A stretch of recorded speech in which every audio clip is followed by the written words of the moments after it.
Gracias. Bueno, muchísimas gracias. Estoy feliz de estar en Cuzco, en mi querido Cuzco.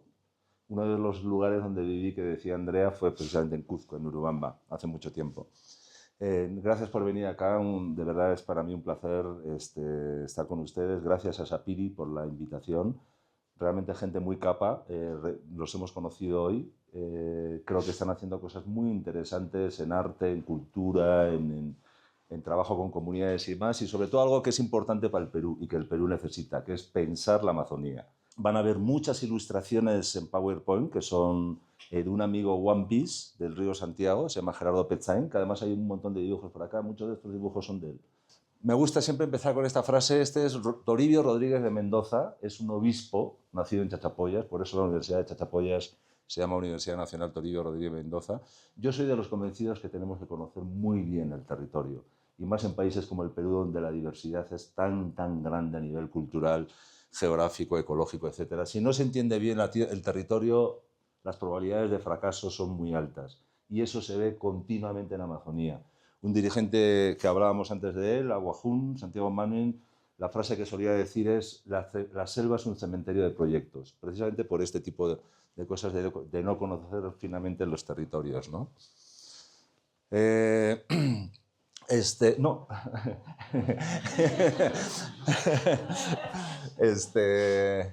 Bueno, la pregunta por la estética lo dijo Andrea. Yo siempre me preguntaba, viendo no solamente los Aguajún y no solamente los pueblos amazónicos, ¿no? Los hombres normalmente están mucho más adornados que las mujeres.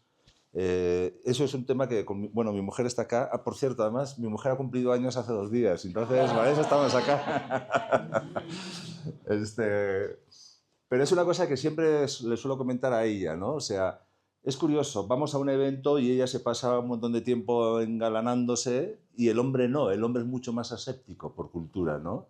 En los pueblos amazónicos, en muchas sociedades indígenas, es al revés, es el hombre el que es mucho más adornado que las mujeres. Y yo me preguntaba y quería pensar por qué. A la hora de estudiar los adornos en los grupos jíbaros, como en muchos otros pueblos, gran parte de los insumos viene del tucancá, del tucán, ¿no? Del tucán. Entonces, creo que aquí es, a ver si, ya, del tucán. Entonces yo empecé a preguntarme sobre la estética. Al preguntarte por la estética, te preguntas por uno de los protagonistas clave de la estética, que es el tucán, y a la hora de estudiar el tucán te encuentras con un universo fascinante, un universo cultural y de relación con el tucán fascinante, ¿no? Un favorcito, échale una para atrás, por favor. Una más, vamos, quiero presentar a alguien. Él es Nampan, él ha estado acá, José Ayuí. Él estuvo acá, creo que el año pasado, me parece. Es un viejo amigo de cuando yo llegué al Perú hace 30 años. Él es uno de los participantes claves en la investigación que hice. Por eso van a ver ustedes en el PowerPoint muchas veces el nombre de él, Nampan. Se llama José Ayuí. Eso. Entonces, entré a estudiar el tucán. Él es un One Piece del Río Santiago, se llama Ramiro Yancourt. Entré a estudiar el tucán, y esto es un poco lo que me encontraba de la gente que me hablaba del tucán, ¿no? El rey de los pájaros, un ave experto que nos enseña, el más querido, muy respetable, muy especial, bastante significativo. Es más despierto y hábil que otros pájaros, tiene astucia porque se da cuenta desde lejos que alguien llega, su carne es exquisita, su sangre no tiene mal olor. Si muere la pareja, el otro llora varios días y después vuelve a tomar otro compañero. Un montón de conocimientos en torno al tucán. Dentro tiene al pauampují, que es una esencia que se acumula el tucán y que las mujeres que están embarazadas les gusta tomar para que el feto, el niño, salga fuerte y poderoso, ¿no? Participan los mitos, participan los cantos mágicos, participan los adornos, participan temas de salud, etcétera, ¿no? Entonces yo me preguntaba, si con el tucán es así, ¿cómo será con el resto de los pájaros? ¿Cuántas aves conocen los Aguajún? ¿Cómo las clasifican? ¿Cómo se relacionan con ellos? ¿Cómo las ven? ¿Cómo las piensan? Etcétera, ¿no? Entonces, ahí fue el giro que se dio de la estética a la ornitología. Adelante. Y ahí vino la pregunta, ¿cómo es este universo ornitológico Aguajún, ¿no? Sí, adelante. Ahí están, esos son dibujos de Gerardo. Y nos introducimos un poquito en el territorio. Vamos a ir ahora paso por paso para que no se superpongan las... Sí, empezamos acá. Estamos hablando frontera con Ecuador, Perú-Ecuador. Este plano es ciertamente limitado porque este plano es de la institución que yo trabajo. Y este es el área de trabajo mía, digamos, ¿no? Claro, esto es Loreto también, esto también es Loreto, pero esto pertenece a las relaciones o con Colombia o con Brasil. Pero bueno, para hacernos una idea, el estudio está focalizado en Condorcanqui, la provincia más norteña del departamento de Amazonas. Ahí está Condorcanqui. Condorcanqui está atravesada por el río Marañón, que es el eje principal. Luego ya saben que el río Marañón, mucho más abajo, se une con el Ucayali para formar el Amazonas, ¿no? Río Santiago, de aquí, ¿dónde está? De acá para abajo es territorio Aguajún, perdón, de aquí hasta la frontera con Ecuador, Wampis. Este es el río Cenepa, aquí fue el conflicto, todo esto es territorio Aguajún, esta es la cuenca del río Nieva, todo este territorio es Aguajún. Entonces la investigación se centralizó en este territorio, sobre todo en el mundo Aguajún, pero también con referencias en el mundo Wampis, ¿no? Bueno, Cuidado con el micrófono. Ah, perdón. Perdón. No me voy a extender mucho para no hacer tan larga la charla, pero es un territorio muy particular. Acá están los últimos contrafuertes de la cordillera andina. La cordillera andina va, digamos, de norte a sur o de sur a norte y salen ramales que van hacia el oriente, hacia la selva. Entonces son zonas de mucha biodiversidad. Son zonas muy especiales, muy frágiles, muy complejas también para un montón de cosas, para vivir, para producir, para comunicarse, para navegar. Gran parte de este territorio no es navegable. Es una zona de mucho relieve, etcétera, ¿no? Vamos a avanzar. Esto es un ejemplo, ¿no? Para ir a esta zona de trabajo, yo tengo que ir por esta carretera. Esta es la carretera que viene pues desde Chiclayo. Este es el río Marañón. El río Chinchipe viene de acá, que viene del Ecuador. Y esta es la cordillera oriental que se mete. ¿Ustedes han escuchado de Ciro Alegría, la serpiente de oro? Sí. La serpiente de oro es más adelante. Si ustedes pasan por esta zona del Marañón al atardecer, el Marañón es como una serpiente de oro. Es increíble el espectáculo. De ahí viene lo de serpiente de oro. Bueno, esta es la cordillera oriental. Y este es el otro extremo del territorio, ¿no? Acá. Después empieza Loreto. Este es el Pongo Manseriche, que quizás han escuchado. El Pongo Manseriche, al fondo es Loreto. Ahí empiezan ya los grandes llanos amazónicos hasta el Atlántico. Ahí ya no hay cordilleras. Esta es la última cordillera, es la cordillera de Campanquís, ¿no? Que viene así. Todo está la cordillera de Campanquís. Y aquí está el Pongo rompiendo la cordillera. Para que se hagan una idea, antes del Pongo, el Marañón tendrá 450 metros de ancho y en el Pongo se reduce a 32. Toda es la potencia del agua, etcétera, ¿no? Pasa, Andrea. Pasa esto, sí, dale. Esto quería poner un ejemplo, justo lo que hablamos antes, Jack. Simplemente no voy a tocar este tema ahorita porque da para hablar mucho, pero a veces pensamos nosotros, Lima, las ciudades, el Perú, etcétera, que nosotros ofrecemos o ponemos mecanismos, por ejemplo, de ordenamiento territorial en la Amazonía, sin pensar, sin asumir que los pueblos amazónicos tenían ordenamiento territorial de la selva. Entonces, este es un ejemplo, es un estudio que hizo UNICEF con el Instituto del Bien Común y con organizaciones indígenas del Santiago, del mapeo histórico-cultural del Aguajún y Wampis en el río Santiago, ¿no? Escuchas a los funcionarios a veces y piensan eso, que están descubriendo la pólvora, que van acá a lugares como estos a decir, vamos a ordenarles el territorio, vamos a clasificar el territorio. No, disculpa, esta gente ya sabe perfectamente cómo es este territorio, ¿no? A lo que voy es que hay formas de manejar el territorio, ordenar el territorio, más allá de lo que nosotros pensamos, que también sería bueno conocer, ¿no? No vamos a entrar más en el tema.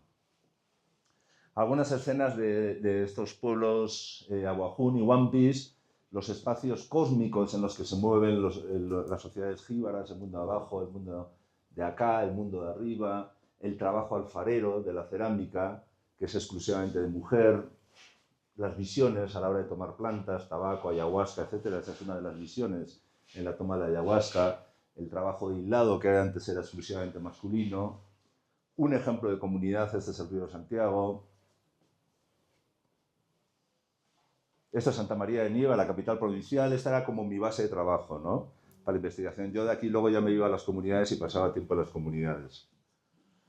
Actividades ahora que se están dando de piscicultura, etcétera. O sea, un mapeo muy rápido, ¿eh? O sea, hay muchas más cosas, no va a haber tampoco tanto tiempo para profundizar en estos pueblos. Dale. Entonces tenemos el mundo aguajún, nos hemos asomado al mundo aguajún y al territorio, nos vamos a asomar al mundo de las aves. Saben perfectamente que las aves acompañan a la humanidad desde el principio. Aparecen en pinturas rupestres, aparecen en petroglifos, son divinidades o han sido divinidades, aparecen en banderas, en emblemas, en iglesias, en ejércitos, se han utilizado como medicina, por supuesto como carne. Ha estado acompañando permanentemente a la humanidad, ¿no? Este es un guacamayo que se ha encontrado en el Monte Grande. Donde antes estábamos hablando de Monte Grande, es un sitio arqueológico de Jaén donde han descubierto el cacao más antiguo del mundo y esta pieza la sacaron de Monte Grande. Entonces, en este contexto de las aves y la importancia de las aves, este es un poco el resumen de esta investigación, ¿no? Yo empecé a trabajar, empecé a recordar mi vida en la selva, los apuntes que tenía de los pájaros, de las aves y demás. Me revisé todo lo que encontré en etnografías, mitologías y diccionarios donde apareciesen aves. Revisé los libros de texto que hay ahorita, en primaria y en secundaria, donde aparecen también aves, etc. Y primero hice una primera lista de 430 nombres de aves en aguajún, ¿no? Y ahí salieron contradicciones. Había nombres que no estaban claros, nombres que no eran de aves, nombres científicos que no estaban correctos, etc., ¿no? Y ahí fue que empezó el trabajo de campo. Aquí hay algunas imágenes de gente que ha colaborado en la investigación y finalmente lo que se presenta es esta lista de 327 nombres de aves en aguajún, que aproximadamente son el 70% de las aves que hay en Condorcanqui. 327 que no significa que son todas. Siempre aparecen cosas nuevas. La otra vez, hace unos días, hablando con un amigo por teléfono, con un aguajún, veíamos también que hay una posible ave y tal. Entonces, es un trabajo pensado para seguirse ampliando, no es un trabajo cerrado. Para nada. Es un trabajo que lo que busca es precisamente que se cuestione este trabajo, que se piense este trabajo, que se añadan más aves, que se añadan más información y demás para no olvidar los conocimientos tradicionales, ¿no? De estas 327 aves, aproximadamente el 85% de ellas, 264 aves, con ellas se tienen diferentes tipos de relaciones, que vamos a ver ahorita. A ver, partimos de algo, que esto es amazónico, no solamente aguajún, pero tenemos que partir de algo. Para los pueblos amazónicos, las aves son gente, son humanos. Eso es súper importante interiorizarlo. No vamos a entenderlo ahorita, probablemente, pero sí les pido que le den vueltas cuando se vayan a sus casas y demás, ¿no?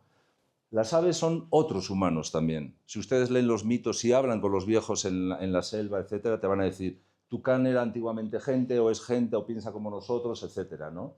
Entonces, esto no es solamente una larga lista de nombres y relaciones. No solamente se trata de recursos a aprovecharse, no solamente son cosas a cazar y a comerse, ¿no? Desde el momento en que son considerados como gente, es necesario establecer relaciones y respetos con ellos. Esa es un poco la base de la ornitología, ¿ya? La mirada del pájaro como pájaro que es gente, no como el humano. Al final, un pájaro hace exactamente igual que el humano. Nace, se reproduce, come, pelea, muere, engaña, aprende, informa, comunica, se desplaza, etcétera, etcétera. Entonces, la concepción amazónica es que la humanidad no es exclusiva del ser humano, sino que la naturaleza también es humana a su manera, ¿no? Esto es súper importante porque todo lo que vamos a ver de relaciones responde a esta concepción. Y todas las cosmologías amazónicas al final responden a esta concepción, ¿no? Y vamos a verlo, es muy interesante. Las investigaciones actuales en biología y en botánica lo que nos están exigiendo es que empecemos a cambiar nuestras formas de comprender la naturaleza. Esto es una frase no de un antropólogo o de un líder indígena, esto es de un biólogo italiano. ¿Qué es más sensato? ¿Hacer de la inteligencia un baluarte de nuestra diferencia o admitir que el ser inteligentes nos una a otros? Él es uno de los vanguardistas en estudiar la inteligencia vegetal. Tiene 2 libros buenísimos, se llama Stefano Mancuso. Tiene un libro que se llama Inteligencia vegetal, que es extraordinario, donde han descubierto la capacidad que tienen las plantas, por ejemplo, de comunicarse, de transmitir información, de ayudarse, de comunicar peligros a otros, etc., ¿no? Entonces, a eso el nativo le llama ser gente, ser humano, diferentes a nosotros, cada uno con su cuerpo. Desde el cuerpo es lo que le da la posibilidad de relacionarse con el mundo, ¿no? Entonces, la ecología donde nos vamos a mover nosotros es una ecología de gente, es una ecología de sujetos. Ahí es cuando viene todo el tema de las relaciones, que vamos a ver. Entonces, si partimos de que son gente, de que no solamente es un recurso para matar, como dicen los nativos, el pájaro mismo menciona su nombre. El pájaro cuenta su nombre. El 41% de todas las aves nombradas por el aguajún son onomatopéyicas. Era bien curioso, cuando estabas con nativos a veces en el monte, veías un ave, bien sea físico o bien por una foto o lo que sea, no se acordaban el nombre, pero imitaban el canto. Entonces imitaban el canto y escuchaban el canto para ver si en el canto aparece el nombre del ave, ¿no? Ellas mismas mencionan su nombre. El au es un ave, canta au, au, au, au. Chup es un ave, canta chup, chup, chup, chup. Yacacao canta esta, etcétera, etcétera, etcétera, ¿no? Pero es interesante la expresión esa. Es el pájaro quien se presenta. Es el pájaro que dice que es su nombre, que se singulariza con su nombre. El pájaro se hace palabra, ¿no? Entonces, porque se considera que es humano. Auju, que también es onomatopéyico, y Achayat, que también son nombres onomatopéyicos. Este aparecía en un mito, en una guerra mítica contra el cangrejo. Cuando acaba la guerra le preguntan a él, ¿cómo ha ido el desempeño en la guerra? Y él respondía, achao, achao, achao, que significa no sé, no sé, no sé. De ahí viene su nombre, Achayat. Eso. La importancia de los cantos no solamente es para que el ave se presente o para que se nombre. Hay toda una pedagogía sonora en la selva. El reconocimiento de los ruidos. Si ustedes entran en los mitos y entran en la educación tradicional, es alucinante las sutilezas que hay para identificar sonidos, desde las pisadas de algo, el ruido que hace la leña al quemarse, el viento que tal, y también en los cantos de las aves. Es increíble la cantidad de aves que los nativos saben imitar, increíbles. Y es una forma que tienen ellos de, por ejemplo, acercarse a cazar o imitar los cantos de las crías para que otros animales se puedan acercar, ¿no? El que sabe bien los cantos de las aves es una persona que de una forma u otra las va a detectar fácilmente. El pájaro mismo menciona su nombre, seguimos. Ellos se presentan con su canto, pero también se presentan con su plumaje. Esto lo dice Rogelio Timiás, es bien interesante. Dice, Rogelio afirma que las aves se presentan de otras formas. Las que tienen más colores son las más guerreras. Se maquillaban para diferenciarse del resto y dar miedo. Estas aves tienen sus vestidos de colores. El de cupi zorzal es plomo, el chanque es rojo, el turpial es amarillo, etc., ¿no? Todos los machos son simpáticos y las hembras no llaman la atención. Exactamente igual que en la estética masculina-femenina. Las hembras sí llaman la atención en la estética femenina, en la estética humana femenina, ¿no? Pero ciertamente en el mundo de las aves es raro encontrar una ave hembra como esplendorosa y bonita, etcétera, ¿no? Los vestidos muestran su valentía, cargo y liderazgo. Esta forma de expresarse es como hablar de una persona. Antiguamente tenían vestimenta como uncun. Uncun es el pájaro paraguas. Y así quedó. El ave comunica el poder que tiene como si fuesen condecoraciones y armamentos militares de un comando. José Ives Nampan. Las aves como tucán, búho y muchas otras se sabían maquillar con achiote y quinilla. Cuando se convirtieron en las aves que son, quedó su maquillaje natural. Quizás ustedes piensen, esto es una fantasía, es un cuento para niños, pero pongámonos en perspectiva. Ustedes están en la mitad de la selva, están rodeados totalmente de vegetación de color verde, diferentes tonos. Y resulta que estos pájaros son absolutamente llamativos. Hay que tener pelotas para en un contexto amazónico verde ser absolutamente llamativo, porque vas a ser presa muy fácil. Y no solo eso, sino que son animales además que cantan y bailan. Es decir, que llaman más la atención, no solamente por el color de sus plumas, sino que llaman la atención por sus gesticulaciones y sus cantos y todo eso. O sea, más se enfrentan más se exponen a los depredadores, y no solamente eso, sino que además no dedican tiempo y energía a lo que hacen todos los animales, que es buscar comida. Por tanto, es coherente lo que dicen ellos. Pasa de página. Y esto es lo que dicen biólogos que estudian y ornitólogos que estudian las aves. Son exactamente las mismas expresiones que dicen los nativos de la selva. Estos ya son biólogos, europeos, etc. Los colores y extravagancias de las plumas son pinturas de guerra. El pájaro se maquilla, se pintarrajea a sí mismo, es capaz de ostentación, es decir, de reciprocidad de pensamiento que considera la perspectiva del otro en la manera de ser que se adopta. Los machos adoran su belleza, quieren un espectador, lo hacen con voluntad exhibicionista. Los pájaros son los grandes comunicadores del reino animal. El estado mental y cognitivo de un pájaro macho, estos son estudios que han hecho universidades, sobre todo inglesas, porque en Inglaterra hay mucho estudio de aves. Cognitivo de un pájaro macho cambia cuando sabe que está siendo evaluado.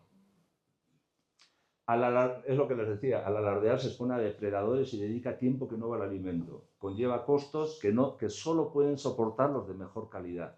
Es para mostrar su valentía y autodeterminación. Estamos hablando de gente.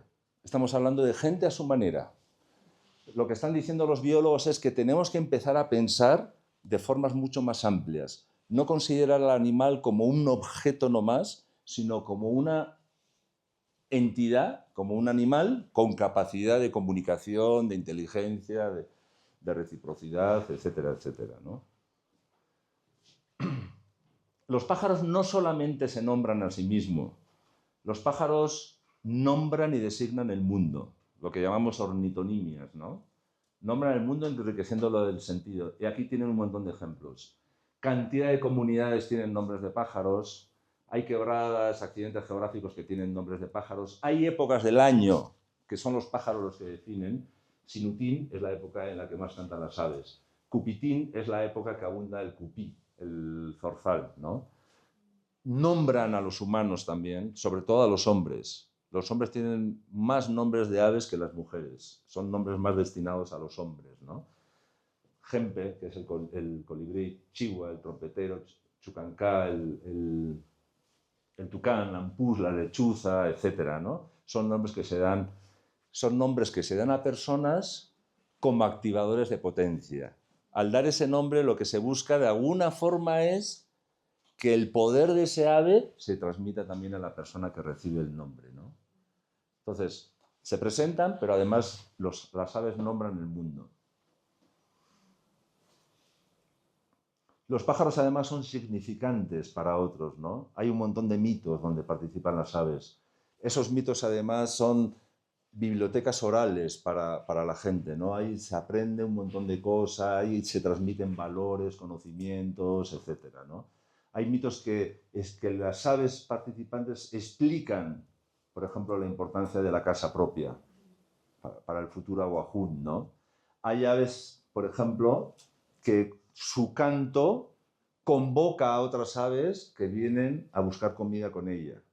Hay otras aves que engañan. Hay un ave que sabe imitar depredadores. Entonces llega a un sitio donde sabe que hay comida, imita el canto de un gavilán.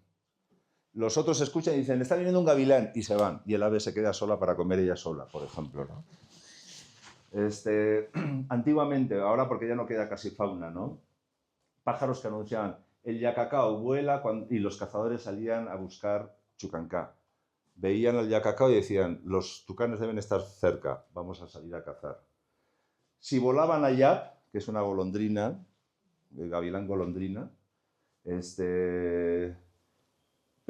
salían a buscar guanganas. Es como que avisa a los humanos que están viniendo las guanganas. Son significantes para otros. Una vez más, no es solamente proteína. Están dando información a otros, están nombrando el mundo, se están presentando ellos. Estos son ejemplos de mitos donde aparecen las aves, ¿no? Y el origen del fuego es Gempe. Los humanos conocen el fuego gracias a Gempe, por ejemplo, ¿no? La guerra contra el Uncaju, contra el cangrejo, el nacimiento de Etza. Ese es el origen de la arcilla, de cómo nace la arcilla, de la Yaimama, que es una ave que está acá. La Yaimama estaba casada con Nantu, que es luna. Y de ahí viene la arcilla. Entonces las aves se presentan en muchísimos mitos. Son significantes también dentro del contexto de los mitos. Entonces nos vamos poniendo en posición. Tenemos un territorio, tenemos aguajunes, tenemos estas sociedades humanas, tenemos las aves además que se presentan, que son gente, son humanos a su manera, que además nombran el mundo, que además son significantes para otros, etc. Y como pasa en todos los sitios, si las relaciones son entre humanos diferentes, además de presentarse, hay que cumplir ciertos protocolos. Si uno se va a un matrimonio, va un poco más elegante o lo que sea. Si uno va a defender un trabajo, por ejemplo, va con otra actitud.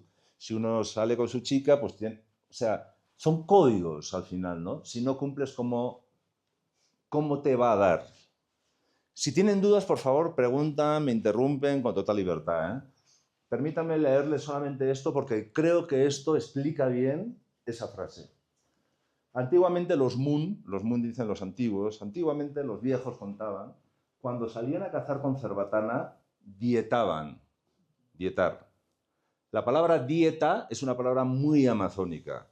Dietar no solamente es hacer régimen alimenticio, dietar es control alimenticio, control sexual, control social, o sea, no relacionarte tanto, etc. La dieta es un concepto bien amplio y bien interesante. Entonces, cuando salían a cazar, dietaban y tomaban plantas fuertes como estas de acá, ¿no? Así no sentían cansancio y les resultaba bien con la cerbatana. Para ir a la colpa, ¿conocen la colpa? Es donde se juntan los pájaros, loros, guacamayos, etc., a comer barro para desintoxicarse. Es un lugar donde se encuentran muchos animales, por tanto es un lugar idóneo para cazar. Para ir a la colpa también hay que dietar, no tener relaciones sexuales y tomar estas plantas para así atraer a las aves. Si no se dieta, la madre de la colpa no puede regalar animal. Es como su granja y el dueño lo cuida. Antes de ir al monte también dieteaban y no tenían relaciones para no cansar rápido y conseguir animales. Como el animal ha sido el ser humano, es nuestra familia. Si no cumples, ¿cómo te va a dar? Si dietas y tomas esas plantas, el animal siente que eres su dueño y lo puedes cazar. Si uno era buen cazador, no le criticaban. Quien no cazaba era porque no era bienvenido. Es decir, si tú consideras a Andrea, por ejemplo, solamente como un objeto, da igual lo que hagas con Andrea. Da igual, porque digamos es una cosa, es un objeto. Si lo consideras como gente, estableces relaciones diferentes. Ya no, el trato ya con Andrea ya no es de cualquier manera, ¿no? Exactamente igual con la caza. Exactamente igual no solamente con la caza, lo vamos a ver en un montón de ocasiones, ¿no? Si no cumples ciertos requisitos, ¿cómo te vas a enfrentar al mundo? Las mujeres que van a sacar arcilla, por ejemplo, que para hacer sus cerámicas, no pueden tener relaciones sexuales y tienen que dietar también. ¿Por qué? Porque si no lo hacen, la arcilla va a tener celos y a la hora de trabajarse se va a romper.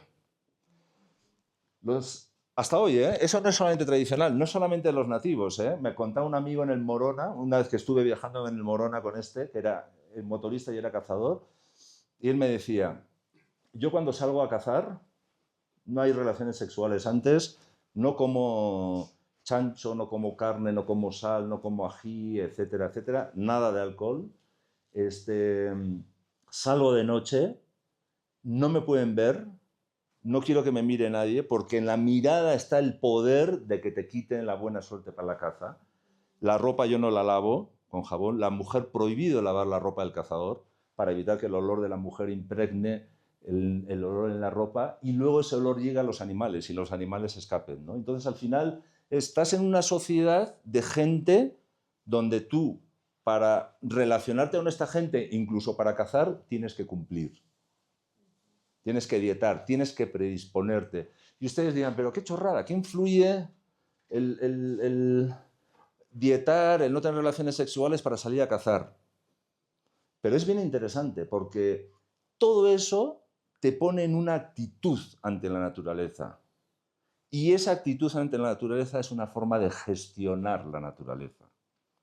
Ya no es que entrar a saco a la naturaleza, sino es una forma de ordenar y gestionar el uso que le das a esta naturaleza. ¿Ya? Si tienen alguna duda, por favor me avisan, ¿ya? En serio. Eso de las dietas son restricciones alimenticias, sexuales, sociabilidad, etcétera, para estar en el mundo, ¿no? Sí. ¿Y eso tiene alguna explicación? ¿Cuál? Todas estas cosas que hacen. Sí. O sea, ¿Por qué lo hacen? Porque es una relación, un tipo de relación con la naturaleza. Sí. Para que la naturaleza te dé algo. Pero ¿hay alguna explicación? Yo creo que Hay que dietar, por ejemplo. Sí, yo creo que la explicación de fondo es, para mí, si teorizamos un poquito, la conquista de América fue un choque de visiones cosmológicas totalmente diferentes. Los españoles que llegaron de Europa tenían su propia cosmovisión.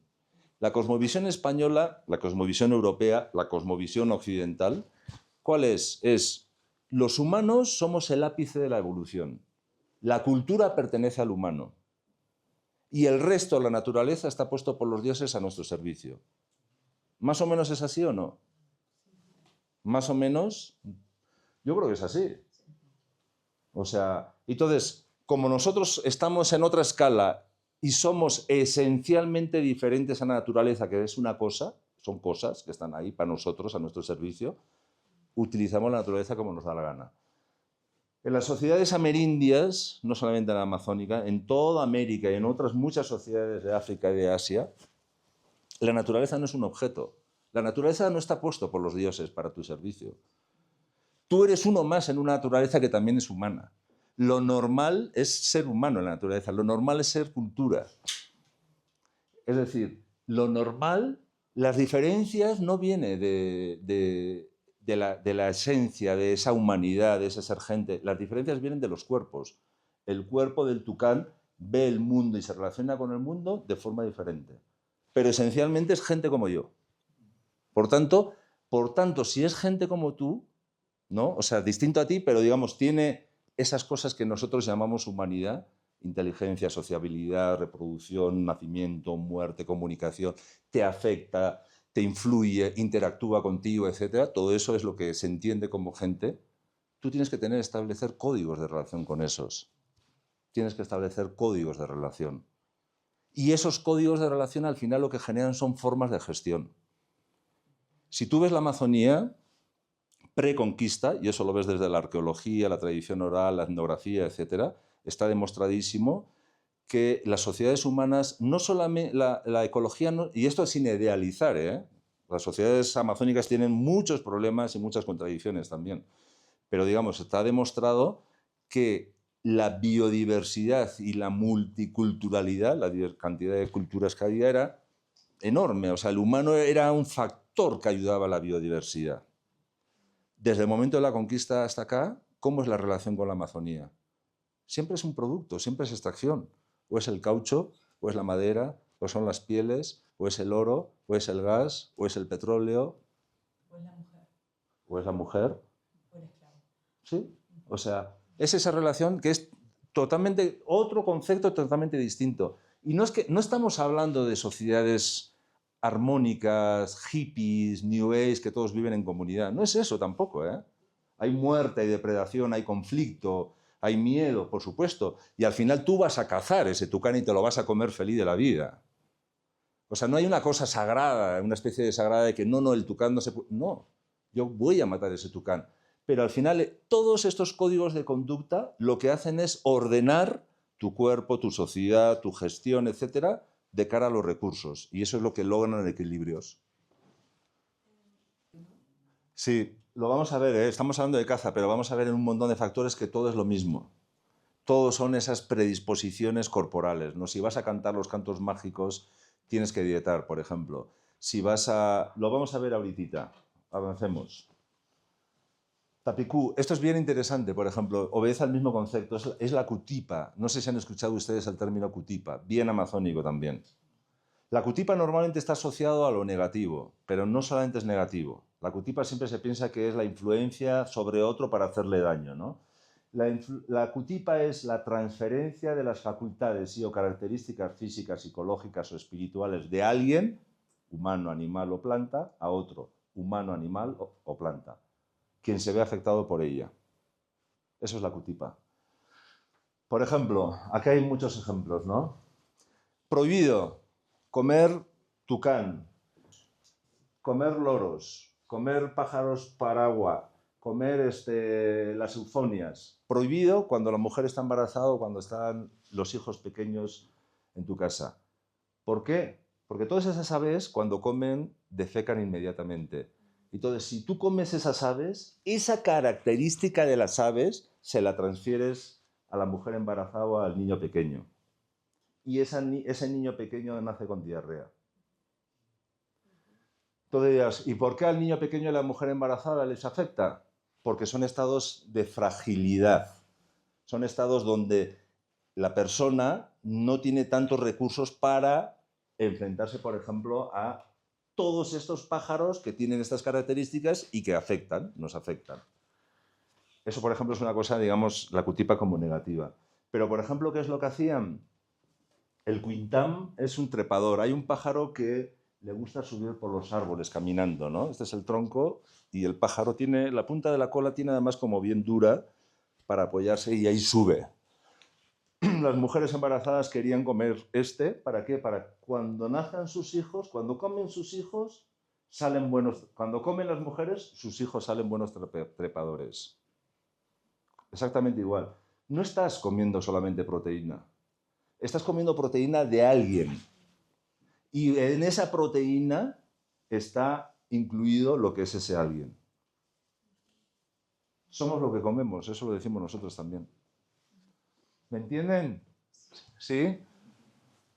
No solamente estás comiendo materia. Lo que está ahí no es solamente materia. Lo que está en la naturaleza no es solamente cosa.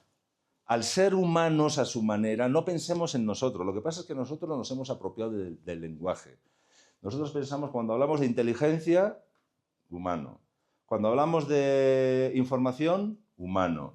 Nosotros. Cuando hablamos de lenguaje, nosotros. Nos hemos apropiado demasiado del lenguaje, ¿no? Entonces, cuando decimos que los otros son gente, no piensen que son como nosotros. Son seres con capacidad de afectar.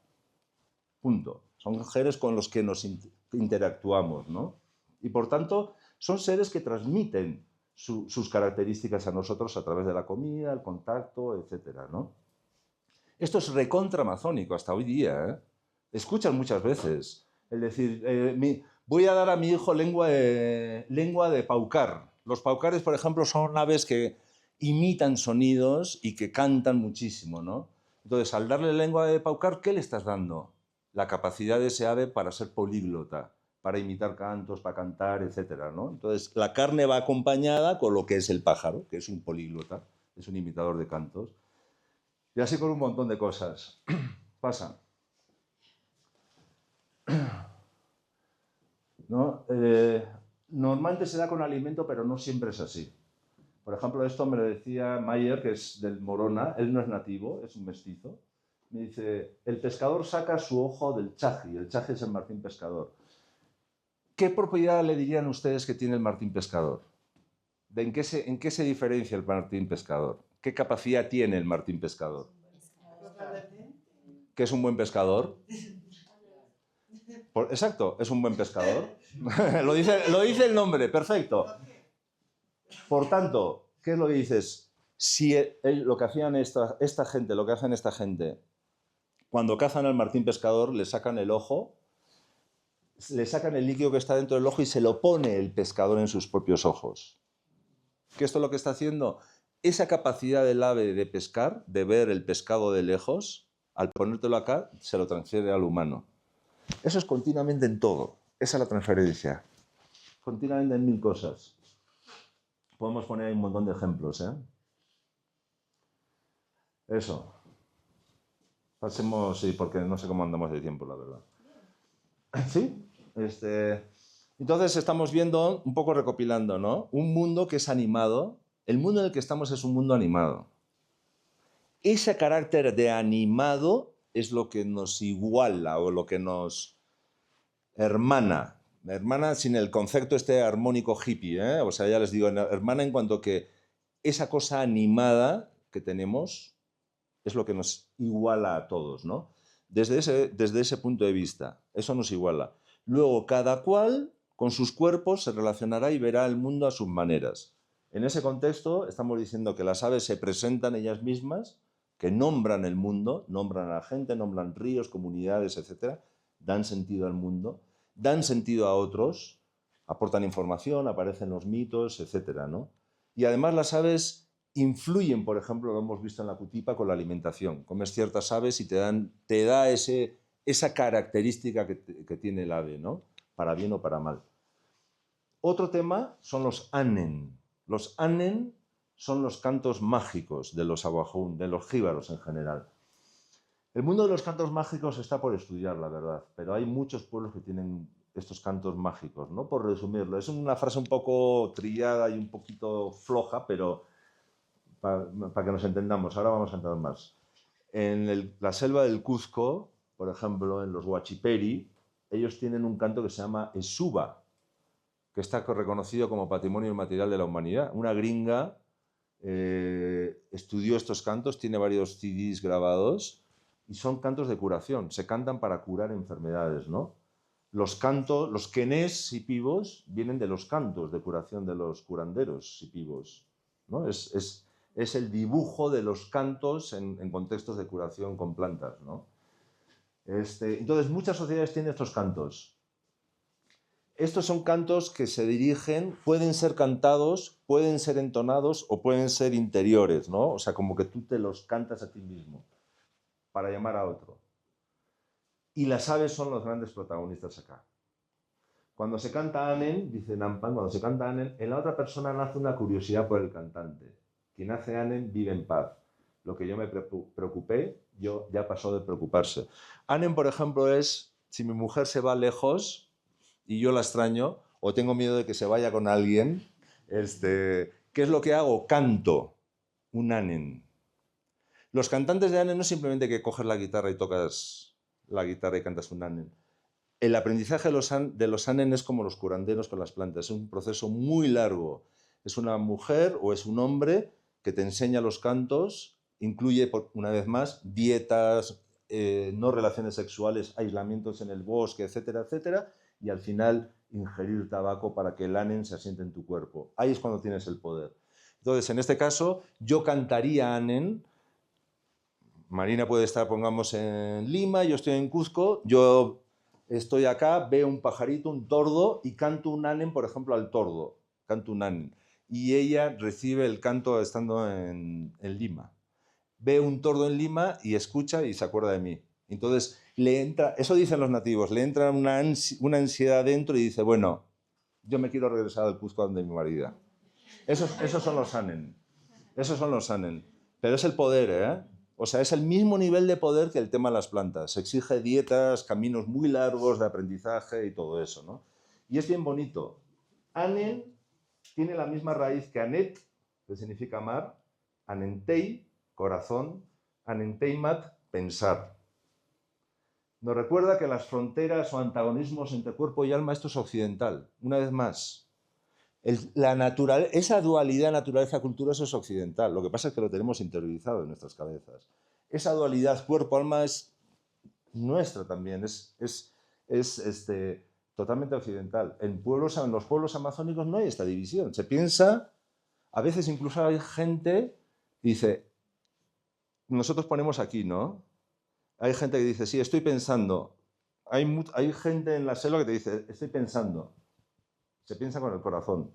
En el caso de los jíbaros, tienen la misma raíz, Anen, que amar, corazón y pensar, ¿no? O sea, el sentimiento y el pensamiento van exactamente unidos. ¿Por qué? Porque al final no hay cuerpo, así como no hay naturaleza sin inteligencia, no hay cuerpo sin espíritu. Ahí pongo potencial actual. ¿Por qué? Porque ustedes me dirán, una piedra no tiene espíritu, no está animada. Cierto, no está animada. Pero una piedra en una mesa de un curandero de Tucumé sí está animada y tiene por tanto poder. Y no sabemos si esa piedra a un enfermo o determinado tipo de enfermedad, esa piedra va a afectar. Por tanto, ya tiene un poder. Estos son aves que van saliendo que participan en los cantos, ¿no? En estos cantos Anen. Dice que hay para hombres, para mujeres, para ambos. La gama de situaciones afectivas es enorme de los Anen. Hay centenares de cantos para amor, adulterio, enamorar, problemas, guerra, convencer, familia, curar, recordar, etcétera, ¿no? Por lo menos el 25% de esas aves participan en los diferentes cantos, ¿no? ¿Qué les favorece a las aves? Lógicamente su capacidad de vuelo, de recorrer largas distancias, ¿no? El tema de los cantos, la personalidad que tienen y la belleza. Eso entonces los hace buenos candidatos a Anen. Por eso muchos de estos cantos son las aves las protagonistas, ¿no? Y acá, bueno, pues estas personas que participaron en la investigación nos cuentan un poco cuáles son estas aves que van participando, ¿no? Dice, con buen Anen, es lo que hablaba del ejemplo de Marina, con buen Anen regresas rápido, porque sientes algo que no puedes estar en el lugar, entonces regresas a casa. La mujer canta Anen y te hace regresar. Traen muertes y enamoradas pasadas, como Puampúa, que es un pájaro melancólico. Cuando dice que traen muertes y enamoradas pasadas, significa que como estás en una situación de vulnerabilidad emocional, estás sintiendo, empiezas a recordar, ¿no? Entonces recuerdas con nostalgia pasados, vivencias y tal, porque te sientes triste, a eso se refería. Es un pájaro melancólico. Si estás en grupo no pasa nada, no haces caso, porque estás en grupo y estás como entretenido. Si estás solo, sí sientes tristeza y piensas en los antepasados. Adquieres la tristeza porque el pájaro te trae los recuerdos a través de los cantos. Eso. Quizás piensen, bueno, esto es un poco de fantasía y tal, es probable, y lógico, es normal porque puede haber cosas muy nuevas, pero de verdad les digo, esto es la cotidianidad en muchísimos pueblos de la selva, ¿eh? Esto es el día a día. Así es otra forma de entender el mundo. Y tenemos que empezar a entender nosotros que nuestras maneras de comprender el mundo no son universales. Así es, hay otras formas de ver y entender y relacionarse con el mundo. Quien es buen cazador, hasta 3 aves matará. Entonces decimos, las aves participan en cantos, participan en esto, etcétera, pero las aves se comen. Solo que las aves que se comen, o sea, las aves se comen, pero la cacería, como hemos comentado antes, no es solamente matar por matar, sino que es una relación intersubjetiva. Vas a matar a alguien. Por tanto, como vas a matar a alguien, tienes que prepararte. Las dietas, los ayunos, en fin, todo eso, ¿no? Acá estos son mitos. El mito explica cómo antiguamente ella es Etza. Etza es como una entidad en el mundo mítico Wahun. Le podríamos decir Dios, pero no es Dios. Una vez más, el concepto Dios occidental no tiene nada que ver con la Amazonía. Nada. Entonces, los conceptos de divinidad, sagrado, Dios, etcétera, tenemos que ser muy cuidadosos en el uso de eso porque no refleja la realidad amazónica. Entonces, bueno, Etza mata a todas las aves, extermina todas las aves y solamente queda una, que es la paloma. Y le dice a... Etza es el sol, ¿no? Sol. Le dice al sol, estás matado a todas las aves, ¿ahora qué vamos a hacer? Mete la pluma, una de mis plumas, mete por la cerbatana y dispara hacia el cielo. Y ahí nacen las aves que vuelan alto. Y luego otra le dio, dispara hacia el piso y nacen las aves que vuelan, que viven a ras del piso. Las perdices, las codornices, los trompeteros, etcétera, ¿no? Es una forma de clasificar el mundo de las aves. Esto es el tayu, la cosecha de los guácharos, lo que hablábamos antes, ¿no? Esta es la mejor carne que he comido. Es una historia increíble este animal, es alucinante, la verdad. Da para hablar largo. Viven en cuevas, quizás han escuchado ustedes. Normalmente son lugares difíciles de acceder porque viven en zonas de cabeceras de ríos, pero hay cuevas asequibles de los guácharos. En Tingomaría hay una cueva, lo que llaman la cueva de las lechuzas, que no son lechuzas, son guácharos. En el Parque Nacional Cutervo hay una cueva también de guácharos. Sigue, si hay tiempo luego contamos anécdotas. Ahí están las piedras. Con esas piedras fácil encuentras mi tallo. Entonces dicen, los gallinazos. Vamos a pensar en los gallinazos, a ver. ¿Ustedes dirían que los gallinazos saben encontrar fácil su comida? Parece que sí, ¿no? Hay un cuerpo, un cadáver podrido lejísimos y los gallinazos ya están volando, detectan rápidamente su comida, ¿no? Entonces, digamos, uno de los poderes que tienen los gallinazos es que son buenos identificadores de comida. Dentro, el grupo de los gallinazos tienen las piedras namuj. Los aguajún les llaman namuj, las piedras. Los viejos mataban a los cóndores de la selva, cortaban la cabeza y secaban y así encontraban animales y mujeres. Ahí se pone la misma categoría animal y mujer en el sentido cazador del término. Dentro tenían piedritas namuj. Cada animal tenía su piedra. Tienes que matar dietando. Una vez más, actitudes siempre. No matas de cualquier manera. No haces las cosas de cualquier manera. Siempre tienes que tener una actitud de dieta, de comportamiento, relación, etc., ¿no? Tienes que matar dietando para sacar esas piedras. No puedes comer dulce, no puedes comer comida caliente, no puedes tener relaciones sexuales. El cazador que tiene namuj consigue animales. ¿Por qué? Porque esas piedras las sacó del gallinazo. Si esas piedras las tiene el gallinazo y el gallinazo sabe encontrar animales, esas piedras que lleva el gallinazo tienen poder para encontrar animales.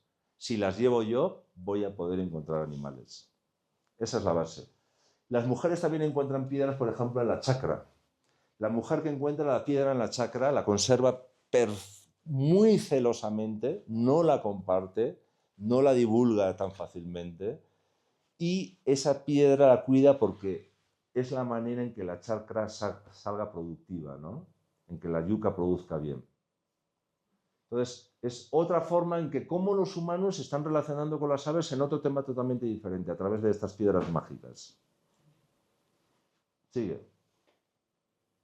Utilería ornitológica, otro tipo de cosas también, ¿no? en estas relaciones que tenemos.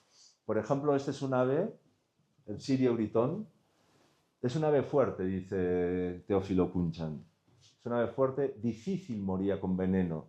Por eso los antiguos probaban con el pájaro el tseas, el veneno. Si no moría rápido, es que el veneno no servía. Este es un pájaro cobaya, ¿no? Preparaban el veneno, le disparaban, si demoraba el toque, dice, el veneno está bueno, podemos ir a cazar. Que no moría rápido, ese veneno no es de buena calidad. Curiosamente, esta historia aparece en las crónicas de los españoles, en otras zonas. Hay un montón de lugares donde se hacían estas pruebas con este ave hace muchos siglos. Hay un montón de aves que se utilizan, por ejemplo, para hacer abanicos. El paujil, el gallinazo, la pava, el montete. Por ejemplo, en Manacaraco, la pucacunga, el trompetero, se hacen los mejores abanicos. Abanicos para la cocina, para atizar el fuego, o abanicos que utilizan los curanderos en sesiones de curanderismo, ¿no? Con los huesos del trompetero se hacen agujas, con otros se hacen pues adornos, las plumas se utilizan para, en fin, todo lo que saben, peines, coronas, etcétera, ¿no? Entonces, el mundo de la utilería. Un ave que además de comerse también sirve para herramientas. Ya estamos cerca de terminar, ¿eh? El pico del tucán es para susto. La lista es infinita de cosas de aves que participan en remedios naturales y demás, ¿no? Muchas de ellas son aves domésticas. La gallina de carne negra que se utiliza para curar la neumonía, los huevos del sanso para prevenir resfríos, el pico del chucancá del tucán para epilepsia. Hay una cosa bien curiosa que no se ha investigado, eso es otro tema de investigación, que es que, y eso es muy de América, ¿eh? En sociedades en Centroamérica, en otros pueblos también ocurre, el uso de la sangre o del corazón de pájaros de color negro para curar problemas nerviosos y de epilepsia. Esto es una cosa súper de América. Aparece en cantidad de pueblos. Aquí esto me lo cuenta Rogelio Gómez. Rogelio Gómez es un cajamarquino que lleva viviendo 60 años en la selva.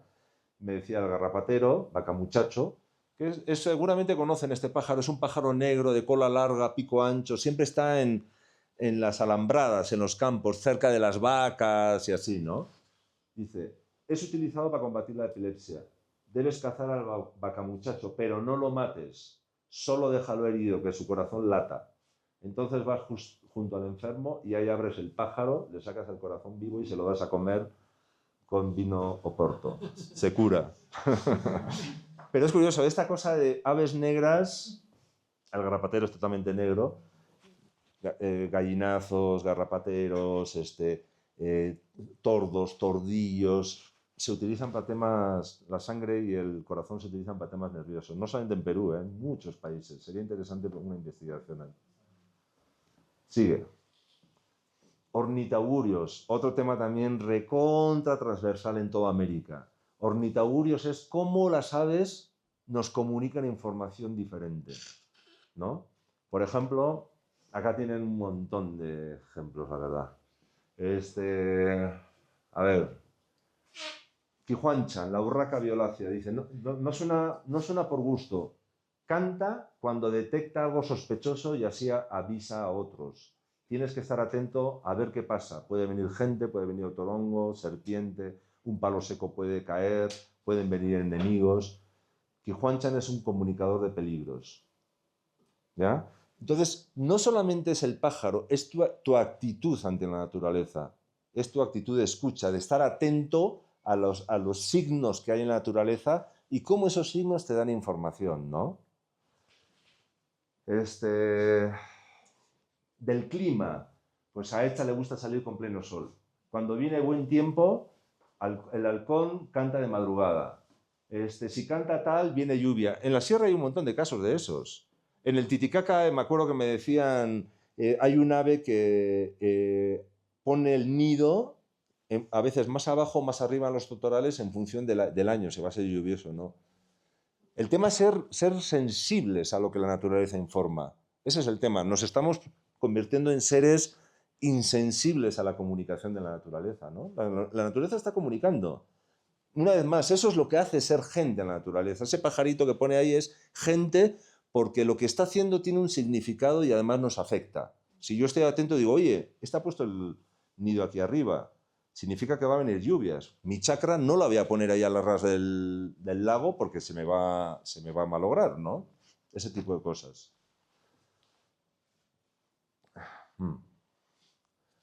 Chamanismo, bueno, otro tema también para hablar largo, ¿eh? Aquí va a ser imposible tocar el tema del chamanismo.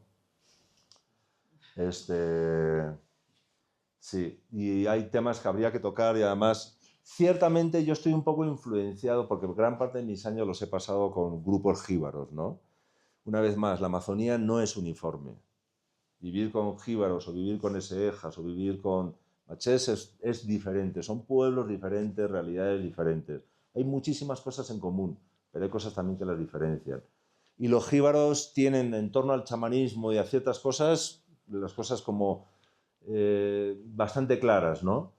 Pero bueno, algún día debatiremos sobre el tema del chamanismo. Entonces, en las visiones de ayahuasca también aparecen animales. Cuando se toma ayahuasca aparecen muchísimos animales y muchos de ellos son aves, ¿no? Por ejemplo, martines pescadores, pájaros carpinteros, águilas, picaflores, etcétera, ¿no? El curandero, además, también debe comer, por ejemplo, come quintán. ¿Se acuerdan que les decía el trepador que la mujer come para que el niño salga trepador y suba a los árboles a coger fruta? El curandero come ¿por qué? Porque sube a los árboles ¿para qué? Para buscar larvas en los huecos y comerse las larvas. Si el curandero come este pájaro, recibe el poder de encontrar estas larvas, que en él significa descubre el poder, o sea, recibe el poder de encontrar dónde están estos dardos venenosos que han provocado la enfermedad, ¿no? Dardos, en fin, lo provocante de la enfermedad, ¿no? ¿Ya? Entonces, en el chamanismo las aves también son significativas, bien sea para los curanderos, bien sea en las visiones que se tienen con las plantas, etcétera, ¿no? En realidad la Amazonía es chamánica, toda la Amazonía es chamánica. El chamán como tal, nosotros las sociedades urbanas hemos idealizado muchísimo al chamán, pero los chamanes en la Amazonía que nunca se les llama chamán, por cierto, se les llama curanderos, hierbateros, ayahuasqueros, etcétera, siempre son un perfil muy, muy bajo. Antes conversamos sobre eso. Pasa, Andrea. Otro tipo de aves, otro tipo de relaciones que se establecen, domésticas, domesticadas. Estas son las gallinas. No solamente hay un nombre para la gallina, tas, nombre general de grupo, ¿no? Sino que a la gallina, las gallinas enanas tienen su nombre, gallina negra tiene su nombre, el gallo de pescuezo pelado tiene su propio nombre, el gallo que no tiene rabadilla tiene su propio nombre, la gallina joven también. O sea, es la personalización del animal. La convivencia cotidiana con el animal te da pie a identificar particularidades que hace que tengan su propio nombre particular, ¿no? No solamente son gallinas, sino son gallinas específicas. Y luego está también el tema de las domesticadas. Siempre que se va a las comunidades, ahora menos porque queda menos fauna silvestre, siempre se encontraban animales domesticados, ¿no? Aves, muchas aves, por ejemplo, loros, trompeteros, guacamayos, monitos, venados. Alguna vez incluso se había alguna mujer, por ejemplo, crías de venado que le da de lactar la propia mujer, ¿no? A la cría de venado. Entonces, digamos, dentro del mundo de las aves también están las domésticas y domesticadas. Eso. Y están también las aves que forman parte del universo, que están en todas las culturas, ¿no? ¿Se acuerdan de nuestras abuelas que nos contaban los cuentos del ogro, de los seres del bosque, el hombre del saco, etcétera? Exactamente igual. Son aves o mezcla de aves con otros animales, etcétera. Nadie las ha visto, pero todos cuentan historias que remiten de terceros y te las cuentan convencidos. No, el viejo Adán sí lo vio y le pasó esto y tal, ¿no? El otro sí le ocurrió esto y tal, pero nadie, yo no me he encontrado nunca a nadie que haya visto una. Son como 11, creo. Sí, son 11 aves que reflejan un poco ese lado salvaje indomable de la naturaleza, ¿no? Esa cosa absolutamente salvaje, incontrolable, donde la comunicación no es posible. Es la muerte, ¿no? Es el daño, el dolor. Y ya, bueno, quedan 2 diapositivas nomás. A ver, ¿cómo les cuento esto? Lo que les decía, nada existe en soledad, ese principio, ¿no? Desde que el universo es universo, las partículas elementales en el Big Bang interactuaron. Por eso estamos acá. No hay nada en soledad. Entonces, esa es la base para entender lo que decimos que es gente, ¿no? Por ejemplo, nosotros vivimos porque tenemos microorganismos dentro. La digestión que nosotros hacemos es factible por los microorganismos que hay en nuestra panza, ¿no? Aquí he puesto un personaje que es muy interesante, que les invito a investigar, que es Margulis, es una mujer, Lynn Margulis. Es una bióloga que por el hecho de ser mujer no fue reconocida en su tiempo, años 40, 50 del siglo pasado, y ella propuso otro enfoque de la evolución que está totalmente asumido. Acuérdense de la evolución, Darwin, la ley de más fuerte, ¿no? Es lo primero que se piensa. La evolución es la ley de más fuerte. La teoría de la evolución surge en un contexto histórico muy particular. En el siglo XIX, la revolución industrial. Entonces, la evolución encajaba perfecto con la revolución industrial. Esta cosa de progreso, de avance, etcétera, etcétera, de la mejora donde el ser humano está en el límite, ¿no? Margulis demostró que la lucha entre especies para la evolución no es el único mecanismo de la evolución, que hay un mecanismo más importante, que es la cooperación, la simbiosis. ¿Y cómo lo demostró? Las mitocondrias son los orgánulos que tenemos nosotros que nos permiten respirar. Si no tuviésemos mitocondrias no podríamos vivir. Las mitocondrias es la simbiosis de 2 organismos unicelulares. Los cloroplastos son los órganos que tienen las plantas para poder hacer la fotosíntesis. Si no hubiese cloroplastos, no habría fotosíntesis, no habría oxígeno en la atmósfera, no podríamos vivir nosotros, ¿no? Es lo mismo, es la simbiosis de 2 microorganismos y así sucesivamente, el tema de la cooperación. Entonces, existir al final es afectar.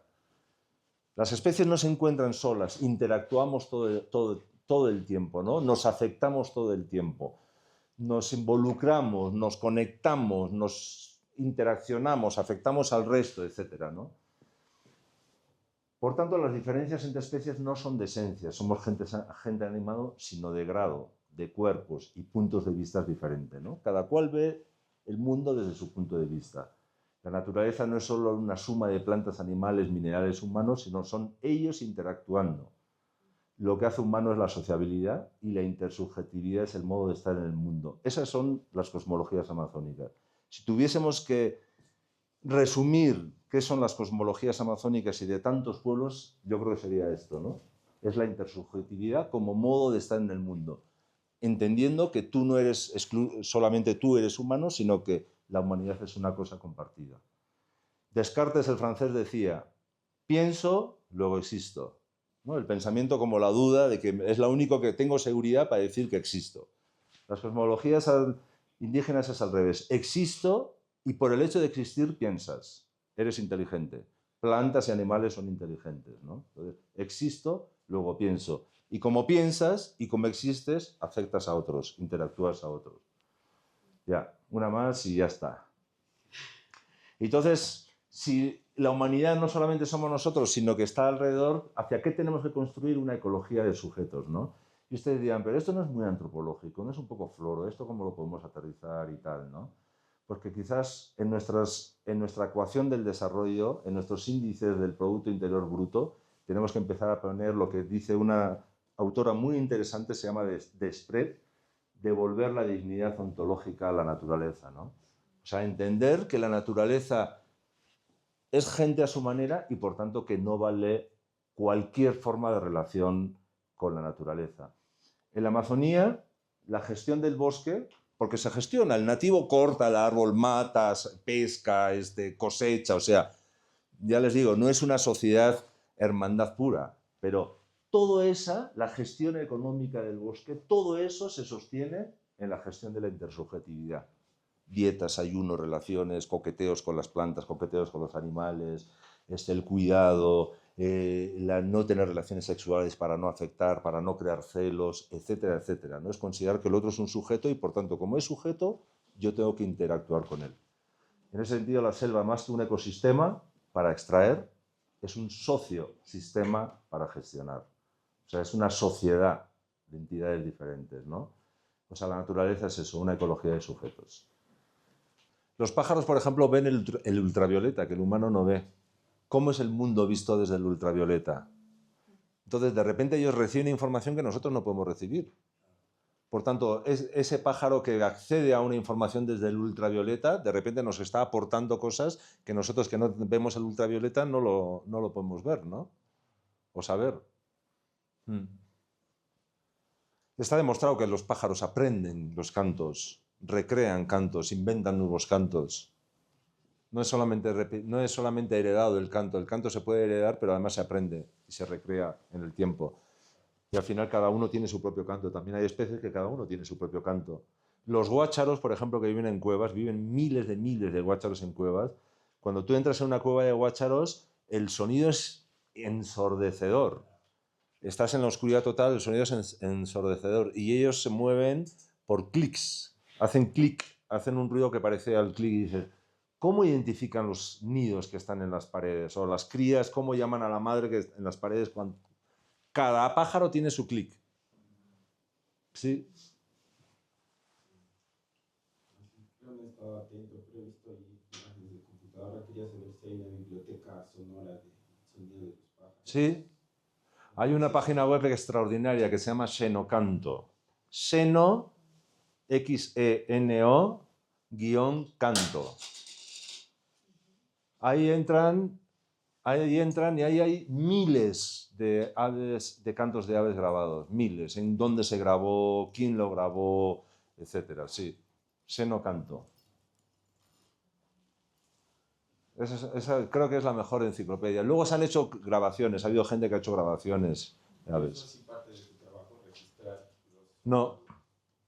Cuando trabajaba en Madre de Dios en Machu Picchu, con Incaterra, con un ornitólogo arequipeño, grabamos 46 cantos de aves en Machu Picchu, creo, y 112 en Tambopata. La idea era hacer unos juegos interactivos para niños, bueno, sacar grabaciones para especialistas, láminas y tal, pero bueno, al final el proyecto ese se abortó.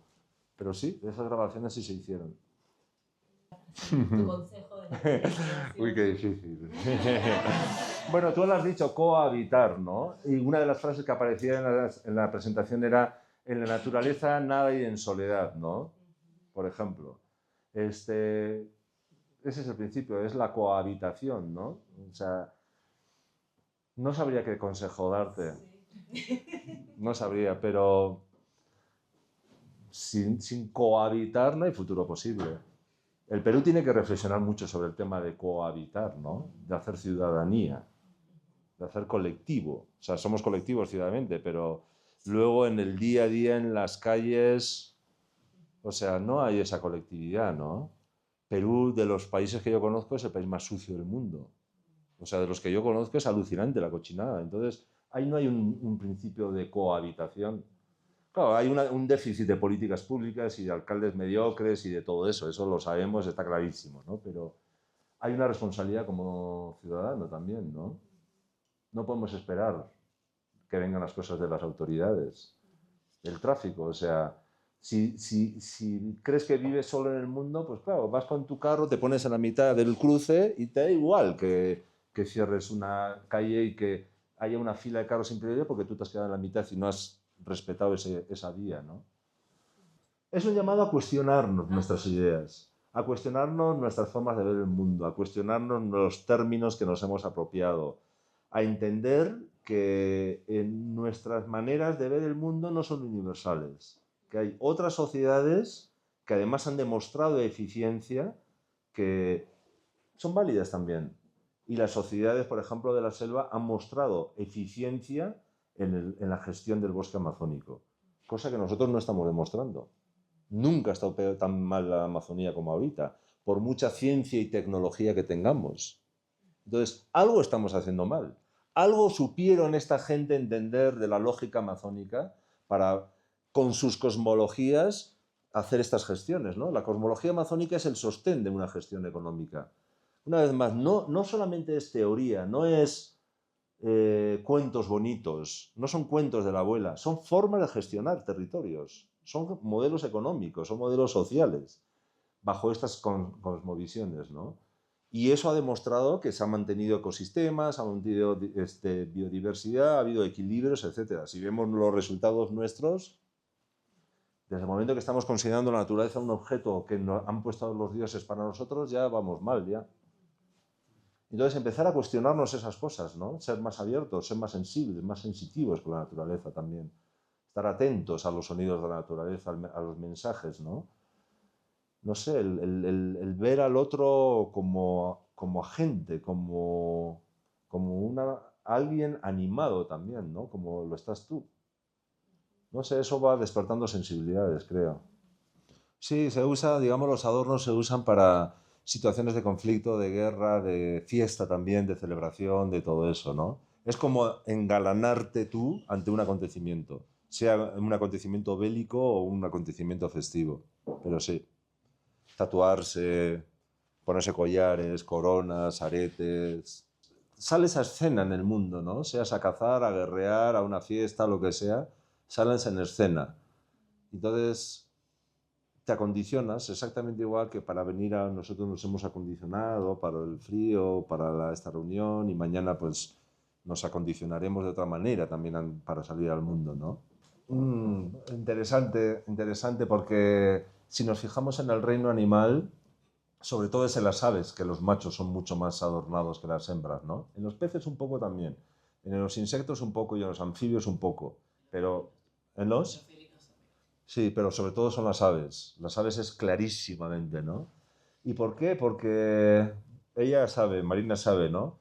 A mí me encantaría no sé, adornarme como una mujer para ir a una fiesta. No como una mujer, sino adornarme, ser libre. Yo reconozco que no soy libre, que socialmente me siento cohibido. A mí me parece increíble la falda, por ejemplo, como vestimenta. Me parece un instrumento cómodo, en verano, facilísimo, puedes abrir las piernas, o sea... Yo iría con falda feliz. Me parece lindo. O sea, yo ver a los nativos cómo se adornan. Antes hablamos de este Lucho Bola, el salesiano, que hablábamos antes, ¿no? Este Lucho Bola es un personaje que vivió esos 60 años con los achuares y los shuares. Era para hacer no una película, una serie con ese tipo. Era increíble. Entonces una vez llegó a Santa María Nieva con un achuar, con Pitur. Entonces querían ver a un viejo aguajún del Alto Cenepa, Shirik, el viejo Shirik. Y este italiano era chato, flaquito, tenía su pelo largo. Y el día que se iba a encontrar con Shirik me lo encuentro en el baño de donde los jesuitas, donde se estaba quedando. Y era increíble la pasión y efusividad que se ponía en el adorno. Se estaba preparando su pluma, tal, los collares, se pintaba, tal, se decoraba, se ponía esto. Estuvo hora y media engalanándose solamente para ir a la reunión con el viejo Shirik. Me parece bellísimo eso. Lo que pasa es que nosotros no nos damos cuenta que los hombres vivimos absolutamente reprimidos con el machismo. Ese es el problema que tenemos. Y Perú es un país recontra machista. Ese es el problema. Las mujeres son víctimas del machismo, pero el hombre, o sea, vivimos absolutamente reprimidos. Llegaríamos a todas las reuniones. Lo que O sea,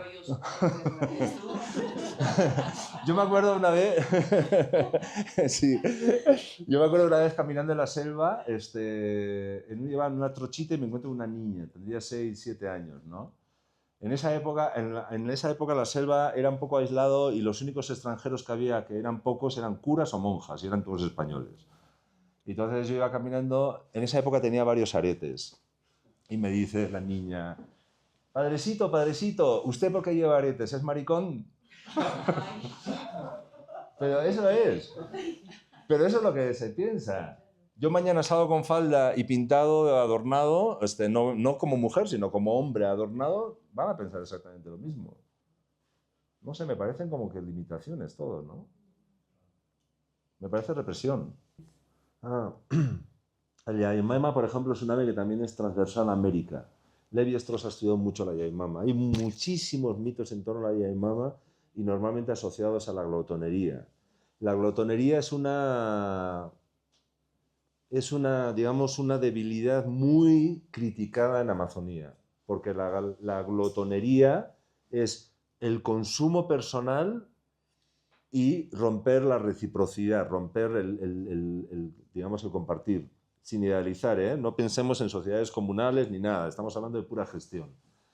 Entonces la yaimama es un ave de color gris, cenizo, que vive en los troncos de los árboles secos y se camufla con los troncos por el color cenizo. Si tú pasas al lado de un tronco donde hay una yaimama, de repente no te das ni cuenta. Y además está quieta, ¿no? Mirando hacia el cielo. Tiene un pico, pero la boca es muy, muy grande. Por eso la asociación con la glotonería. En el mito de los jíbaros, donde participa Yaimama, ella era mujer, una mujer Yaimama, Auju en Aguajún es Yaimama, que estaba casada con Nantu, que es la luna, hombre. Y entonces Nantu le dice a la mujer, oye, ve a la chacra a traer zapallo para cenar. Entonces la mujer va a la chacra a traer el zapallo, regresa con zapallo verde. Le dice, ¿no había zapallo maduro? Y no hay zapallo maduro, verde nomás. Bueno, ya, ok. Al día siguiente igual, se va a la chacra a coger zapallo y otra vez trae verde. Y el marido desconfía y dice, se va el tercer día a la chacra por zapallo y él la sigue. Y entonces ve que la yaimama, Auju, está comiéndose a solas el zapallo maduro. Y al marido le llevaba el zapallo verde. De cólera, Nantu sube por una liana y se queda en el cielo. Por eso la luna ahora está en el cielo. Entonces la yaimama, el Auju, la mujer, sube detrás de él llamándole y diciendo, no, disculpa, perdón, no quería hacerlo y tal, pero él no le perdona.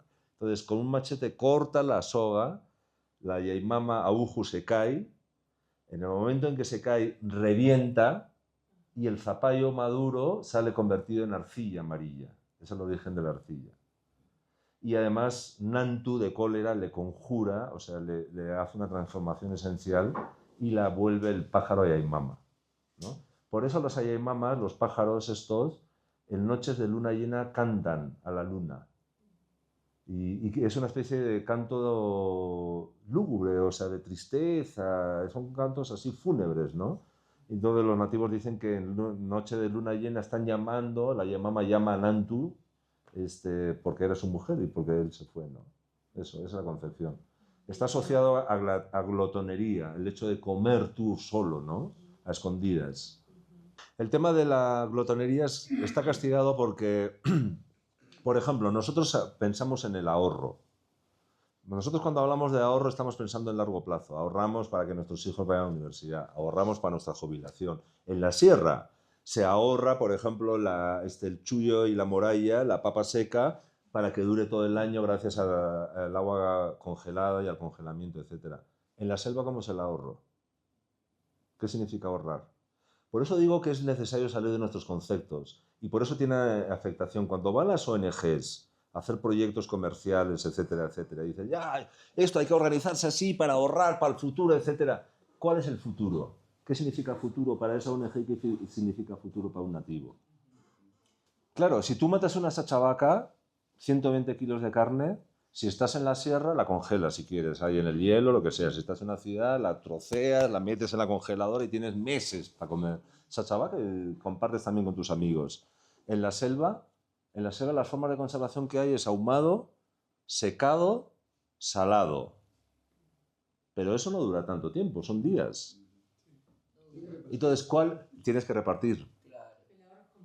El ahorro, la reciprocidad. La reciprocidad no, una vez más, no es una cosa hippie, armónica, somos hermanos. No, la reciprocidad es inversión para ahorrar. Yo cazo una sachavaca, te doy a ti una pata de la sachavaca, ¿no? Y reparto a mis cuñados, mis suegros, mis hermanos. La gente sabe de la comunidad, oye, este ha cazado sachavaca. Todo el mundo esa noche casualidad te visita. Entonces todo el mundo come sachavaca. Ya está, todo el mundo disfruta. Conservas, ahumas, te dura unos días más, te pones a secar, te dura unos días más, etc. Punto. Cuando dentro de 2 semanas el vecino es el que se va a cazar, o tu cuñado se va a cazar, trae carne y te va a tocar tu pedazo de carne. Entonces al final siempre comes carne fresca. Y no es la cantidad, es que el sistema no se rompa, no es que te tiene que traer una pata de esa chavaca. De repente ese día caza un majás y te da un muslo del majás, que es pequeño. Bueno, pues ese es el día que ha tocado eso, ¿no? Lo importante es no romper la cadena de la reciprocidad, porque si rompes eso, y el mito del agujo nos dice el tema de la glotonería, si rompes eso, rompes la cadena del ahorro social. Sí. Muy bien. Bueno, espero que haya sido... Gracias a ustedes. Muchas gracias a todos por venir. Muchas gracias. Y por su paciencia.